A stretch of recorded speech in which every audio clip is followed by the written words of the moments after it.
Semangat pagi, bertemu lagi dengan channel Martinus Salomo. Salam sukses berkelimpahan. Hari ini kita membahas tentang ISO 20022. ISO 20022, standar baru untuk transaksi keuangan global. Apa itu ISO 20022? ISO 20022 adalah standar internasional yang dirancang untuk menyederhanakan dan menstandardisasi pertukaran data elektronik (EDI) dalam transaksi keuangan.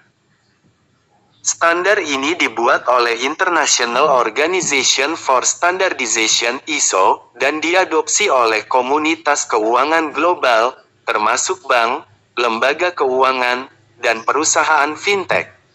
Manfaat ISO 20022. Efisiensi, mempercepat dan menyederhanakan proses transaksi keuangan dengan format data yang terstruktur dan terstandarisasi. Akurasi, mengurangi risiko kesalahan dan meningkatkan transparansi dalam transaksi keuangan. Keterjangkauan, biaya transaksi yang lebih rendah karena proses yang lebih efisien. Interoperabilitas, meningkatkan kompatibilitas antara sistem keuangan yang berbeda, memungkinkan pertukaran data yang lebih mudah.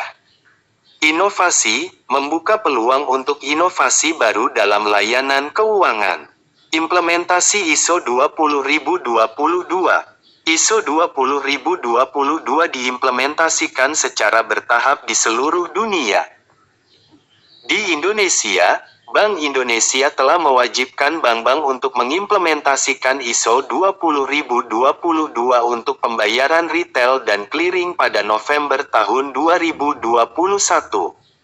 Dampak ISO 20022. ISO 20022 memiliki dampak yang signifikan pada industri keuangan, termasuk meningkatkan efisiensi dan transparansi dalam transaksi keuangan. Mempercepat proses pembayaran dan clearing. Membuka peluang untuk layanan keuangan baru. Meningkatkan daya saing industri keuangan Indonesia. Sumber informasi. ISO 20022 website https://www.iso20022.org/siku-tutup. SWIFT website https://www.swift.com/standard-ISO tanda hubung 20022 Layakkah implementasi ISO 20022 digunakan perusahaan kripto atau berlaku dalam cryptocurrency? ISO 20022 dan cryptocurrency, potensi untuk masa depan. ISO 20022 dan cryptocurrency, meski berasal dari ranah keuangan yang berbeda, ternyata memiliki irisan yang menarik. Potensi ISO 20022 di cryptocurrency. Standarisasi komunikasi, ISO 20022 menawarkan format pesan terstandar. Ini berpotensi membuat komunikasi antar platform kripto dan lembaga keuangan tradisional menjadi lebih lancar. Transaksi kripto dengan bank atau lembaga keuangan lain bisa lebih efisien dan mudah dipahami.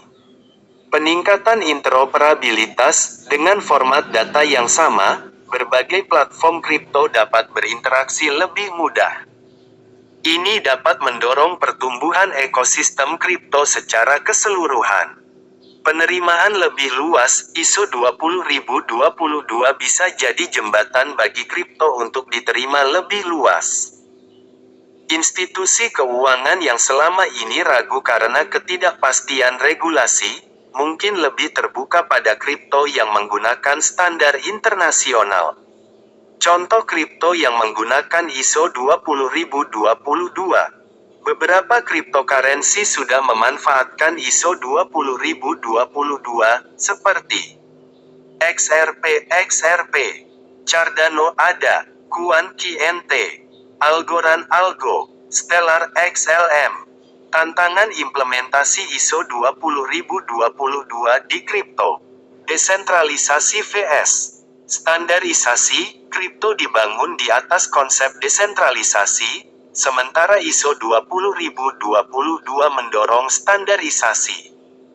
Integrasi keduanya perlu dilakukan dengan hati-hati agar tidak mengurangi prinsip dasar kripto. Adopsi pasar, tidak semua platform kripto tertarik menggunakan ISO 20022. Butuh waktu untuk melihat sejauh mana adopsi standar ini di dunia kripto. Kesimpulan, ISO 20022 berpotensi membawa kemajuan signifikan pada dunia kripto. Standarisasi dan interoperabilitas yang ditawarkannya dapat menjadi jembatan antara kripto dengan sistem keuangan tradisional. Namun, tantangan terkait desentralisasi dan adopsi pasar perlu dipertimbangkan.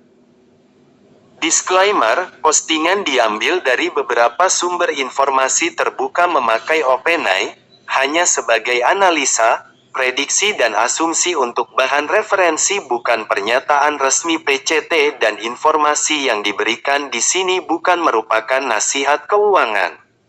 Semoga bermanfaat. Saya Martinus Salomo mengucapkan salam sukses berkelimpahan Pi Network, wujudkan impianmu menjadi kenyataan.